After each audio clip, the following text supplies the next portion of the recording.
মতে গৃহমন্ত্ৰী অমিত শ্বাহ ডাঙৰীয়া সদনৰ ভিতৰত সংবিধানৰ ওপৰত যেতিয়া মূল্যৱান চৰ্চা চলি আছিল সেই সময়ত তেওঁ এটা অপমানজনক মন্তব্য প্ৰকাশ কৰিলে।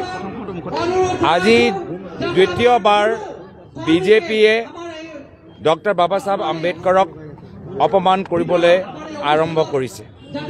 আজি কংগ্ৰেছ দলৰ ফালৰ পৰা এটা সমদল আম্বেদকাৰ সন্মান যাত্ৰা আমি ওলাবলৈ বিচাৰোঁ, দেখাবলৈ বিচাৰোঁ যে বাবা সাহেব আম্বেদকাৰৰ আদৰ্শ আজিও আমালোকৰ মাজত জীয়াই আছে।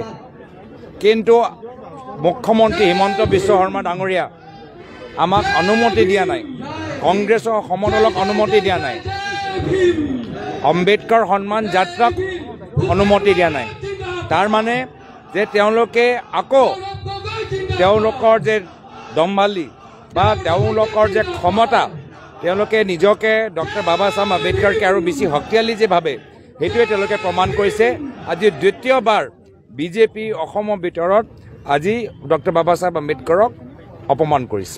বিজেপিয়ে ইয়াতে গুৱাহাটীত প্ৰতিবাদ কাৰ্যসূচী গ্ৰহণ কৰিছে, তেতিয়া অনুমতি পাইছে প্ৰশাসনৰ, কিন্তু আপোনালোকে সমদল আপুনি কালি ক্লিয়াৰকে কৈছে যে সমদল কৰিব, আপোনালোকে শান্তি সমদল। চাওক, সকলোৱে জানে যে এইটো আম্বেদকাৰ সন্মান যাত্ৰা, ইয়াতো শান্তিপ্ৰিয় এটা যাত্ৰা, ইয়াতো মানুহৰ মাজত আম্বেদকাৰ আদৰ্শ লৈ যোৱা যাত্ৰা।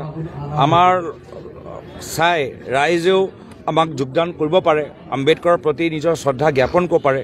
এটা ভাল এটা মইতো ভাবোঁ পবিত্ৰ এটা আমি কাম কৰিবলৈ গৈছোঁ, কিন্তু এইখিনিও যে তেওঁলোকে কৰিবলৈ বিচৰা নাই, ক্ষমতা তেওঁলোকৰ মূৰত সোমাইছে আৰু ক'ৰবাত ৰাইজ জনসাধাৰণ আৰু কংগ্ৰেছৰ সংগঠনৰ পৰা তেওঁ ভয় খাইছে, এইটোৱে আমি প্ৰমাণ পাইছোঁ।